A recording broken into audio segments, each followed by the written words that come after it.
So our book today is a book about a little boy who uses his imagination and a purple crayon to take him on some adventures. So the title is Harold and the Purple Crayon. It is by Puckett Johnson. Yes, you maybe have heard this story before. It's a good one. Oh, it's on TV? Oh, it's not on TV. All right, are you ready for some good listening? Awesome, here we go. One evening, after thinking it over for some time, Harold decided to go for a walk in the moonlight.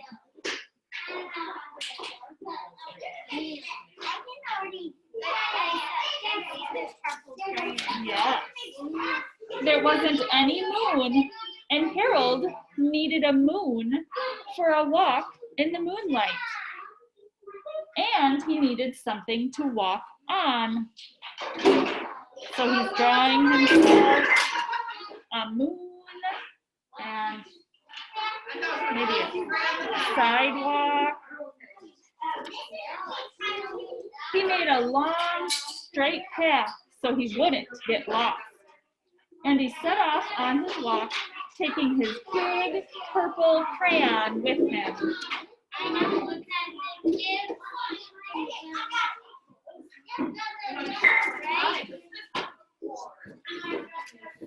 But he didn't seem to be getting anywhere on the long, straight path. So he left the path for a short cut across a field, and the moon went with him.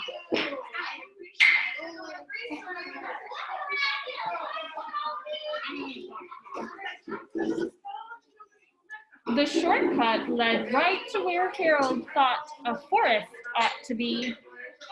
He didn't want to get lost in the woods, so he made a very small forest with just one tree in it.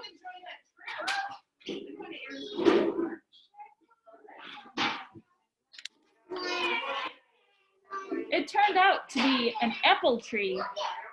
The apples would be very tasty, Harold thought, when they got red.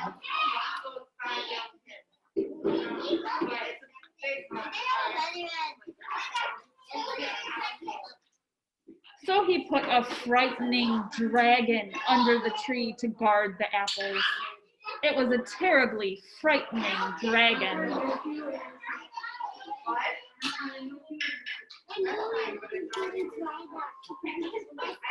It even frightened Harold. He backed away. His hand holding the purple crayon shook.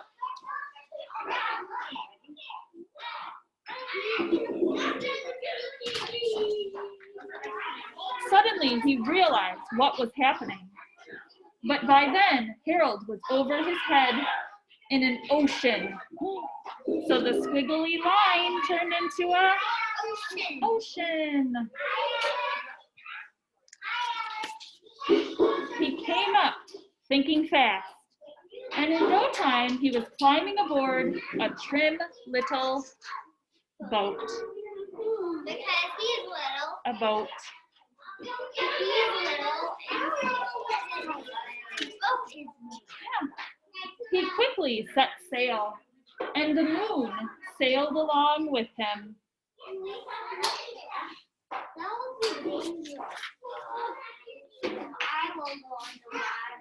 After he sailed long enough, Harold made land without much trouble. He stepped ashore on the beach, wondering where he was.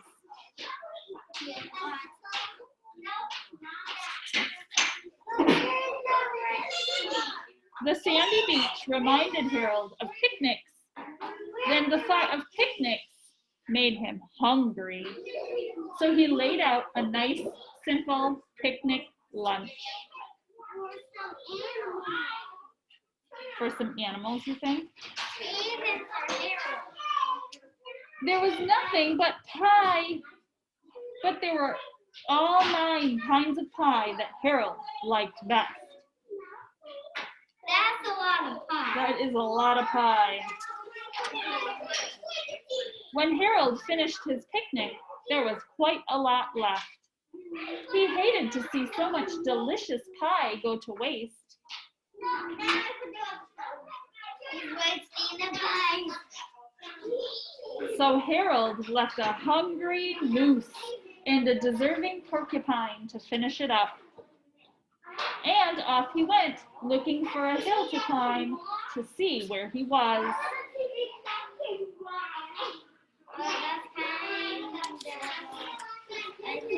Harold knew that the higher up he went, the farther he could see. So he decided to make the hill into a mountain. If he went high enough, he thought, he could see the window of his bedroom. So he's going to climb up high to try to find his bedroom window. He was tired and he felt he ought to be getting to bed. He hoped he could see his bedroom window from the top of the mountain. The moon. The moon is still with him. It's been with him the whole time, right? But as he looked down over the other side, he slipped. And there wasn't any other side of the mountain. He was falling into thin air. Any predictions? What do you think's going to happen? He's going to draw something.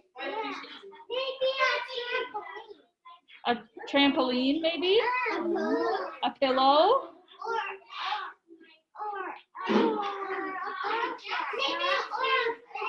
I'm sorry, Ari, go ahead. A thing that blows up? That's silly. But luckily, he kept his wits and his purple crayon. He made a balloon, and he grabbed onto it. I was about to say balloon. I was about to say maybe that flies. And he made a basket under the balloon, big enough to stand in. He had a fine view from the balloon, but he couldn't see his window. He couldn't even see a house. But he could see the moon. So he made a house with windows, and he landed the balloon on the grass in the front yard. He really was nice. He was everything. None of the windows was his window. He tried to think where his window ought to be. Everywhere. He made some more windows. He made a big building full of windows. It's a lot of windows. He made lots of buildings full of windows.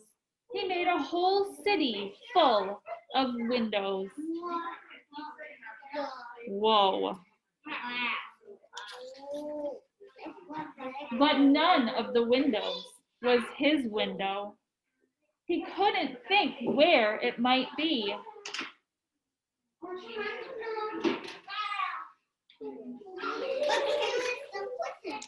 He decided to ask a policeman.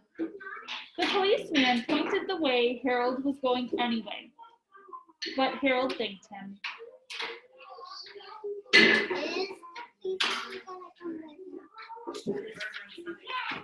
And he walked along with the moon, wishing he was in his room and in his bed. Then suddenly, Harold remembered. What did he remember, do you think?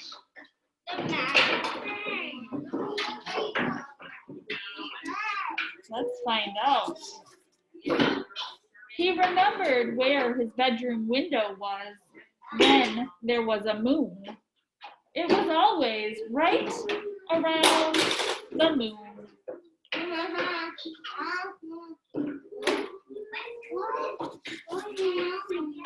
And then Harold made his bed.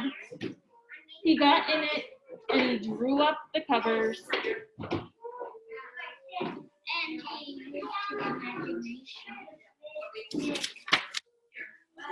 The purple crayon dropped on the floor, and Harold dropped off to sleep.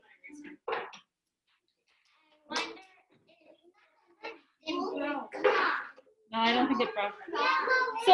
So did Harold really go sailing in a boat and climb up a mountain and go in a balloon? Did he really do those things for real? He was using his imagination, right?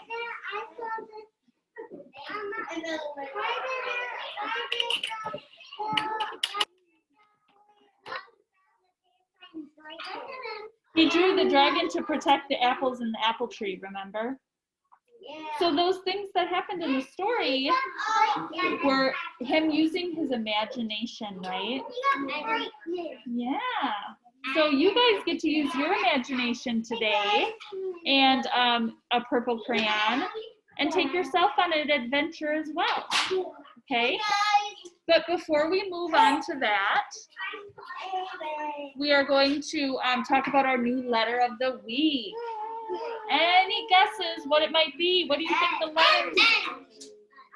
N, because it comes after letter M that we did last week. So let me tell you something about letter N. It's similar to making an M. It's kind of like making an M, except it has one less line. It only has 3 long lines. Remember the letter M, the uppercase M had 4 long lines. The N only has 3. So we start the same way. We start with our long line down. And then we do our very important frog jump, very important. And then we do a long slant and a straight line up. It has 1, 2, 3 long lines. Okay, good. So that is letter N, the uppercase N. It's very important to remember that frog jump, because what if we just do a frog jump? Watch what would happen. Is it the same? Yeah. No, it's not. This is the right way to make an N. This one is not. That's not right. So a lowercase n also starts like a lowercase m, but it's only got 1 bump. Remember the lowercase m, it had 2 bumps? The n only has 1. So we start with our short line, dive down, swim up, then over. That's it. I know how. That's our N, and our N makes its own sound. Are you ready? Give me 1 finger. Show me 1 finger. And go like this. Sort of like you're saying no. You have to put your tongue kind of up to the roof of your mouth, right? To make that noise. Like you're saying no.